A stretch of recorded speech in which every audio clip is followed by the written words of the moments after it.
Senior صحافی اور عمران خان کے بہنوئی حفیظ اللہ نیازی نے اپنے تازہ کالم میں ایک نہایت اہم اور دھماکہ خیز تجزیہ پیش کیا ہے۔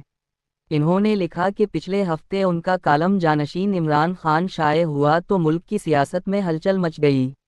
نہ صرف سیاسی مبصرین اور تجزیہ کاروں نے اپنی اپنی تشریحات کی بلکہ سوشل میڈیا پر بھی ایک طوفان برپا ہو گیا۔ ہر طرف یہی سوال گونجنے لگا کہ عمران خان کے بعد تحریک انصاف کی قیادت کس کے ہاتھ میں ہوگی۔ حفیظ اللہ نیازی یاد دلاتے ہیں کہ پاکستان کی سیاسی تاریخ اس سوال کے کئی جواب اپنے اندر سمیٹے ہوئے ہے۔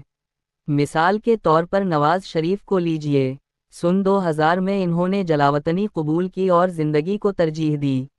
نتیجہ یہ نکلا کہ جب 2007 میں وطن واپس آئے تو لاہور میں ان کا استقبال ہوا۔ وہ ایک بار پھر سیاست کے مرکز میں آ گئے اور آج بھی مسلم لیگ نون کی سیاست انہی کے ارد گرد گھومتی ہے۔ اس کے برعکس ذوالفقار علی بھٹو نے کسی قسم کا سمجھوتہ نہ کیا۔ وہ پھانسی کے پھندے پر جھول گئے لیکن اپنی جان بچانے کا انتخاب نہ کیا۔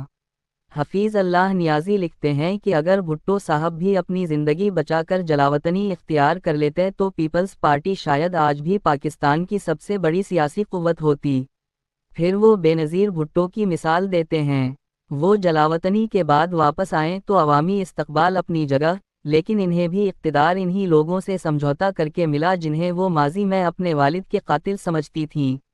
نیازی صاحب کا کہنا ہے کہ سیاست میں جان بچانا اور وقت کا انتظار کرنا ہی اصل حکمت عملی ہوتی ہے۔ اس پوائنٹ کو سامنے رکھ کر وہ آج کے سب سے بڑے سوال کی طرف آتے ہیں، عمران خان کی جانشینی۔ ان کے مطابق پی ٹی آئی کے اندر اب کارکنوں کی نظریں کسی اور پر نہیں بلکہ علیمہ خان پر ہیں۔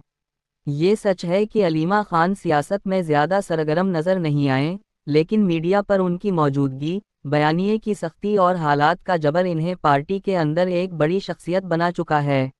وہ لکھتے ہیں کہ تحریک انصاف کے کارکنوں نے، جنہوں نے یاسمین راشد، محمود الرشید اور اعجاز چودھری جیسے رہنماؤں کی قربانیاں نظر انداز کر دیں، اب علیمہ خان پر اعتماد کر لی ہے۔ اور یہ عمل بالکل فطری ہے کیونکہ جب لیڈر قید یا غیر فعال ہو جاتا ہے تو کارکن خود بخود نئی قیادت تلاش کرنے لگتے ہیں۔